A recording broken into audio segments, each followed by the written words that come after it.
أهلا وسهلا بكم من جديد في قناة بيت الرعب، القناة اللي هتخليكم تترعبوا وتعيشوا معانا كل لحظة في عالم مليان بالرعب والتشويق.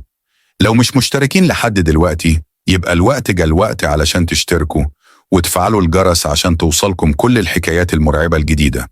النهاردة هنتابع مع بعض الجزء الثالث من قصة الليلة الأخيرة، الحكاية اللي مش هتصدقوها واللي هتكملنا فيها المغامرة بأحداث أكتر رعباً. لو مش قادرين تناموا بعد كده بقى احنا هنكون السبب. يلا بينا نبدأ. مر وقت طويل من بداية القصة، وحسام كان بينه وبين نفسه بيحاول يصدق اللي بيحصل. حس انه في عالم غير العالم اللي كان عايش فيه، كل حاجة بقت غير مفهومة، وكل خطوة بيخطوها بتقربه من مصير مجهول. بدأ يشك في كل شيء حوالينه، في نفسه، في كل الأبواب المغلقة اللي كانت بترتبط بيه، وفي البيت المهدم اللي كان مليان بأسرار قديمة. لكنه مش قادر يهرب، مش قادر يخرج من دوامة الخوف دي. البيت ده بقى هو الواقع الوحيد اللي عايش فيه. لكن المشكلة كانت في حاجة أكبر، مش بس إن البيت كان مليان كائنات غريبة، لكن حسام بدأ يشعر إنه عايش في حلقة مفرغة، وكل ما حاول يهرب رجع تاني لنفس المكان، لنفس الزمان. في اللحظة دي بدأ الصوت اللي سمعه في الأيام السابقة يبقى أقوى. الصوت ده مش مجرد همسات، لا ده كان شيء حي، زي كائن مخلوق من الظلام بيحاول يتسلل إلى عقله، يحاول يتحكم فيه. كان الصوت بيقول له: مش هتقدر تخرج، انت مش لوحدك هنا، كل شيء حوالينك مرتبط بيك. قرر حسام انه لازم يواجه الكائن ده مهما كانت العواقب. قرر يدخل أعماق المكان المظلم، المكان اللي مش قادرين يراه الناس العاديين. وهو داخل أعمق جزء من البيت المهدم بدأ يشوف حاجات مش ممكن يتخيلها. وجوه مشوهة تطلع من الجدران، عيون حمراء تراقب تحركاته، وأيدي طويلة تحاول تمسكه. لكن ده مش كان الجزء الأخطر، ده كان مجرد البداية. في الزمان ده حسام شعر بحاجة كبيرة بتقترب منه، وكأن المكان نفسه بيتنفس، وحياته بدأت تتناثر في الجدران. كل خطوة كان بيخطوها كان يحس إنها بتقربه من شيء أكتر رعبا. حسام بدأ يلاحظ إن الزمان نفسه بقى مش ثابت، ساعات يكون في نفس المكان، وساعات تانية يلاقي نفسه في مكان غريب، في غرفة مغلقة، في دهاليز مظلمة مليانة برائحة العفن.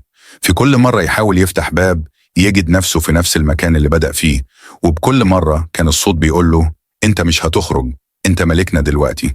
في اللحظة دي ظهر قدامه شيء مش ممكن يتخيله. كان كائن مظلم، مش كائن بشري ولا كائن حيواني، حاجة بين الاثنين، بعيون مشعة من الظلام، وجسد طويل جدا، كل جزء فيه كان زي ظلال سوداء متحركة. الكائن ده لم يكن يتحدث، لكنه كان يقترب من حسام بطريقة مرعبة. انت عايش في حلم مش هتصحى منه أبدا. لكن قبل ما يقدر حسام يهرب، الكائن ده تمسك به، وأصابعه دخلت في جسده وكأنها تشد الروح من قلبه. بدأ الإحساس بالألم يتزايد، وكل شيء حوالينه بدأ ينهار. الجدران بدأت تنفتح لتكشف له كائنات أخرى، كان كل واحد منهم له شكل غريب وأعين تلمع في الظلام. لكن ده ما كانش أسوأ شيء. في اللحظة دي حسام شاف حاجة مروعة أكتر. في وسط الظلام كانت الأيدي الطويلة الممدودة تتكاثر حوله وتحاول تمسكه من كل جانب. وبنفس اللحظة دي كان الصوت المريع بيصرخ في ودنه: مفيش هروب، انت هتكون جزء منا دايما. في وسط هذا العذاب بدأ حسام يشعر بحاجة أقوى، زي صرخة خارجة من أعماقه. الأيدي اللي كانت تمسكه كانت تتحول إلى أشكال بشرية مشوهة، وعيونهم كانت بتراقب كل حركة ليه. في اللحظة دي بدأ الصوت يتغير ليصبح أكثر حدة وأسرع: أنت مش هتقدر تهرب، أنت جزء من اللعنة، أنت السبب في كل ده. حسام بدأ يصرخ في محاولة للخروج، لكنه كان زي الممنوع عليه التنفس. الحيطان كانت تتزحزح وكأن البيت كله بيتحرك. في لحظة من اللحظات شعر إنه مش لوحده، وفي المكان نفسه حس بوجود كائنات تانية بتراقب من بعيد. بدأ الصوت يتعالى ويزداد قوة: أنت مش هتكون بره، ده المكان اللي أنت هتعيش فيه للأبد. كل شيء في البيت بدأ يتغير.